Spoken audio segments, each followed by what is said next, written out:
Au nom du Père et du Fils et du Saint-Esprit. Amen.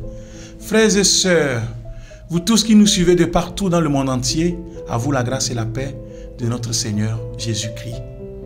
Alors que la semaine de prière pour l'unité chrétienne s'achève, nous marchons vers le dimanche de la parole, institué il y a 5 ans par le pape François. Les textes que nous entendrons, nous redirons comment la parole de Dieu réjouit le cœur de l'homme et s'accomplit aujourd'hui. Ouvrons-nous au souffle de l'Esprit, ouvrons nos cœurs pour écouter la parole de Dieu afin de la laisser travailler en nous. Lecture du livre de Néhémie.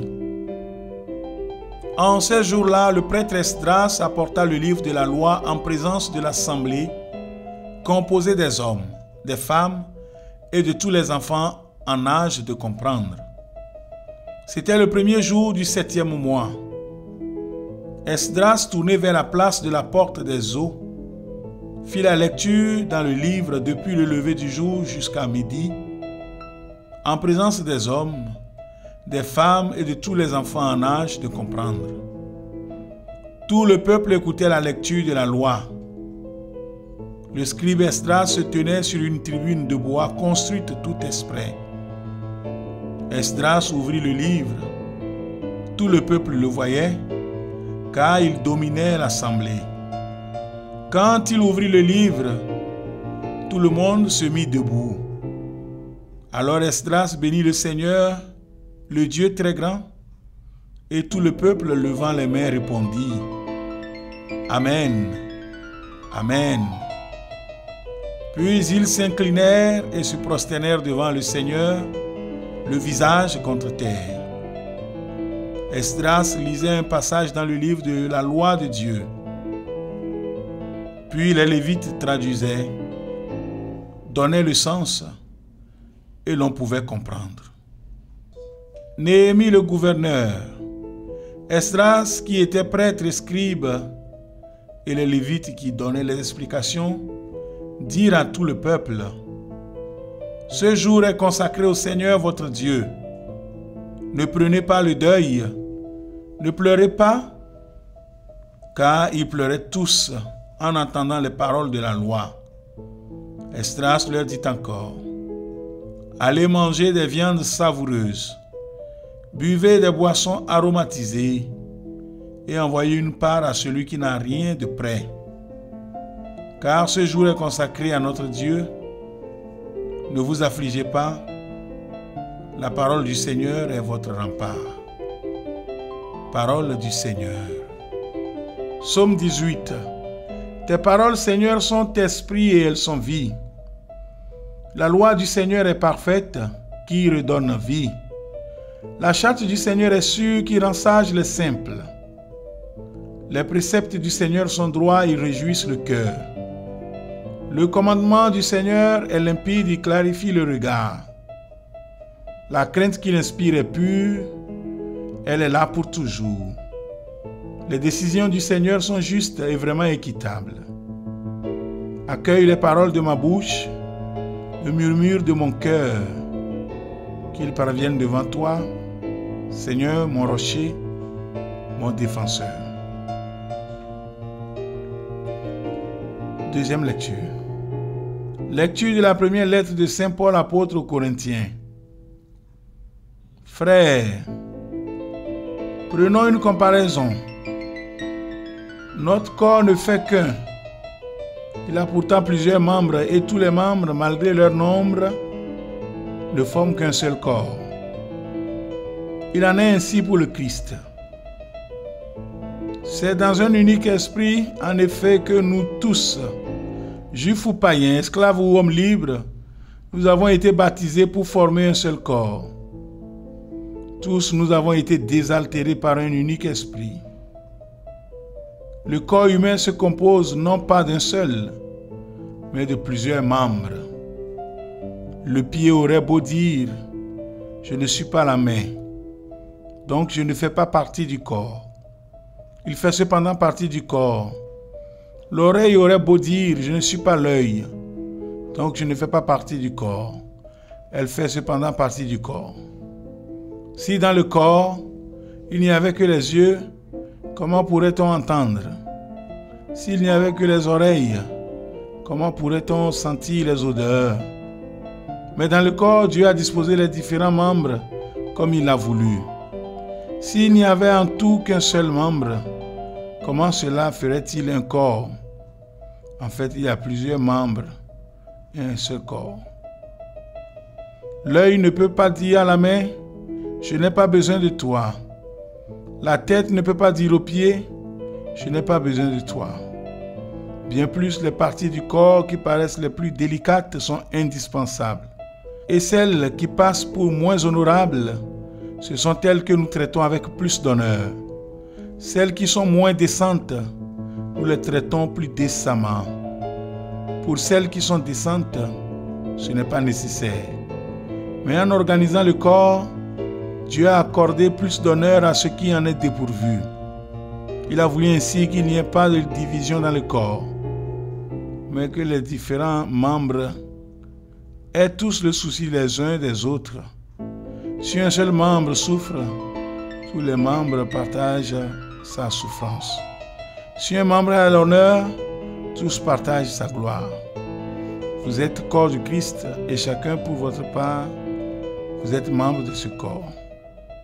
Parmi ceux que Dieu a placés ainsi dans l'Église, il y a premièrement des apôtres, deuxièmement des prophètes, troisièmement ceux qui ont charge d'enseigner. Ensuite, il y a les miracles, puis les dons de guérison, d'assistance, de gouvernement, le don de parler, diverses langues mystérieuses. Tout le monde, évidemment, n'est pas apôtre. Tout le monde n'est pas prophète ni chargé d'enseigner. Tout le monde n'a pas à faire des miracles, à guérir, à dire des paroles mystérieuses ou à les interpréter. Parole du Seigneur. Lecture de l'Évangile de Jésus-Christ selon saint Luc. Beaucoup ont entrepris de composer un récit des événements qui se sont accomplis parmi nous, d'après ce que nous ont transmis ceux qui, dès le commencement, furent témoins oculaires et serviteurs de la parole. C'est pourquoi j'ai décidé moi aussi, après avoir recueilli avec précision des informations concernant tout ce qui s'est passé depuis le début, d'écrire pour toi, excellent Théophile, un exposé suivi, afin que tu te rendes bien compte de la solidité des enseignements que tu as entendus. En ce temps, lorsque Jésus, dans la puissance de l'Esprit, revint en Galilée, sa renommée se répandit dans toute la région. Il enseignait dans les synagogues et tout le monde faisait son éloge. Il vint à Nazareth, où il avait été élevé. Selon son habitude, il entra dans la synagogue le jour du sabbat et il se leva pour faire la lecture. On lui remit le livre du prophète Isaïe.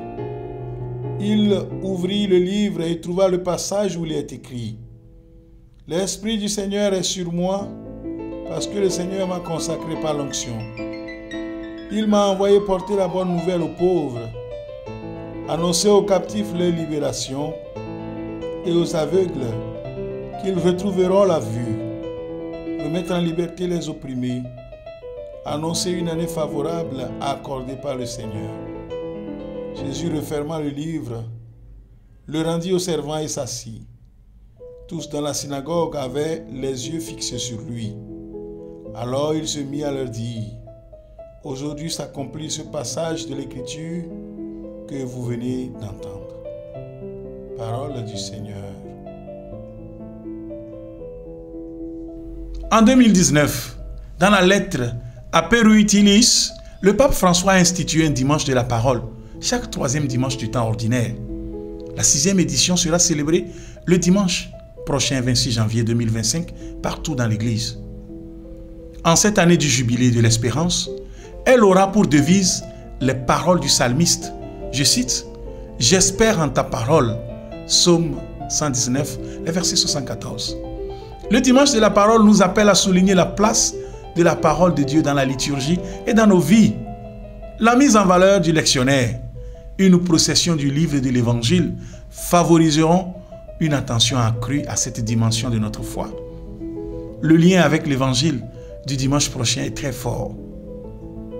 J'invite donc tous les fidèles chrétiens, les acteurs de la liturgie, à être attentifs à la manière dont nous mettons en œuvre la proclamation de la parole de Dieu.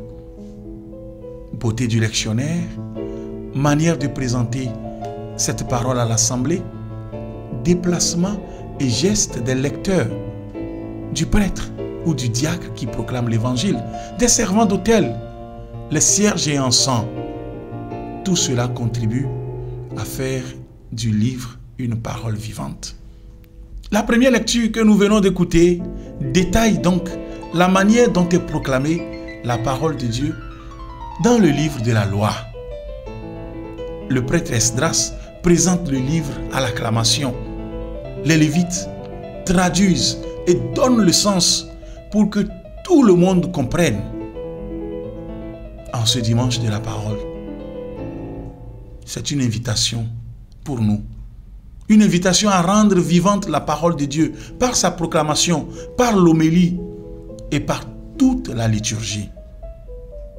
Ce chapitre 8 du livre de Néhémie, que nous méditerons en première lecture du dimanche de la parole, est une liturgie pénitentielle, une liturgie de la parole, une liturgie du repas. Le texte qui est lu et qui sera lu le dimanche prochain est celui du Deutéronome. Le Deutéronome est situé dans la Bible à l'époque du roi Josias, le seul roi juste de l'Ancien Testament, dont le nom en hébreu est proche de celui de Jésus.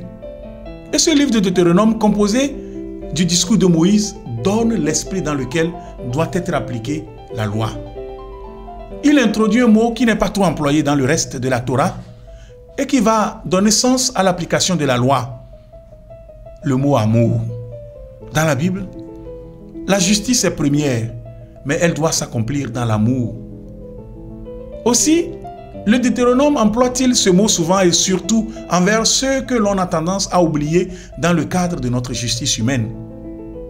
Je veux nommer la veuve, l'orphelin et l'immigré. C'est la trinité de l'amour dans le Deutéronome.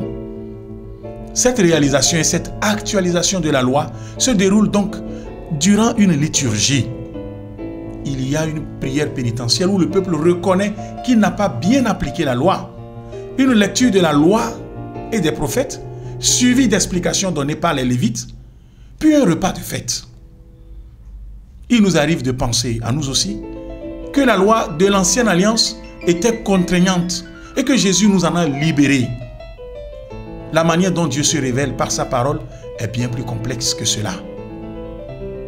Bien des prophètes vont souligner que la loi de Dieu est faite pour donner la vie. Le psaume 18 exprime cela très justement. Les préceptes du Seigneur clarifient le regard et réjouissent le cœur. L'évangile de Luc va nous signifier que la loi s'accomplit dans la personne de Jésus. Il s'adresse donc à toute personne qui aime Dieu, tous les théophiles. Le début de l'évangile de Luc est appelé l'Ancien Testament de Luc. Il s'achève au chapitre 4, autour des versets 16 à 30, quand Jésus dans la synagogue de Nazareth dit « Aujourd'hui s'accomplit ce passage de l'Écriture que vous venez d'entendre. » Autrement dit, cette parole clôt l'Ancien Testament et ouvre le Nouveau. Ce qui avait besoin d'être renouvelé dans le livre de Néhémie se trouve accompli dans la personne même du Christ. C'est ce que nous enseigne l'évangéliste Luc. La loi et les prophètes prennent vie dans l'aujourd'hui de la personne de Jésus. En cela, le Nouveau Testament n'abolit rien. La loi demeure, les paroles des prophètes continuent de vivre, la liturgie perdure, mais en Jésus, elles s'accomplissent en s'incarnant dans sa personne. C'est pour cela que l'écriture n'est pas abolie, mais s'accomplit en Jésus-Christ. Voilà ce que nous disent les textes du dimanche prochain, du dimanche de la parole, en mettant en parallèle le livre de Néhémie, qui est réception de la loi, et l'évangile de Luc, où Jésus devient la nouvelle loi, une loi vivante pour aujourd'hui. La loi redevient ce qu'elle doit être, un chemin de liberté, une bonne nouvelle, où tous ceux et celles qui sont en prison seront libérés de leur prison, de pierre ou de chair. Jésus est la loi incarnée, qui personnifie en sa personne l'espérance d'une vie libre en Christ, libérée du péché et de la mort. Et pour nous, cette espérance est-elle accomplie? Dans l'application de la loi, comment considérons-nous les membres habituels de nos communautés? Comment avons-nous le souci les uns des autres? Comme l'apôtre des nations nous l'enseigne dans la deuxième lecture du dimanche prochain et que nous venons d'écouter, nous sommes tous le corps du Christ et chacun pour sa part est membre de ce corps. Ne l'oublions pas. Que Dieu nous aide à en prendre conscience. Au milieu des difficultés, des peines au quotidien, lorsque nous avons du mal à vivre les commandements de Dieu, tournons-nous vers la parole de Dieu pour accueillir la joie du Seigneur qui nous protège du malheur. Que Dieu Tout-Puissant vous bénisse, le Père et le Fils et le Saint-Esprit. Amen. Merci d'avoir suivi cette méditation. Bonne marche vers dimanche et à la semaine prochaine pour une nouvelle émission.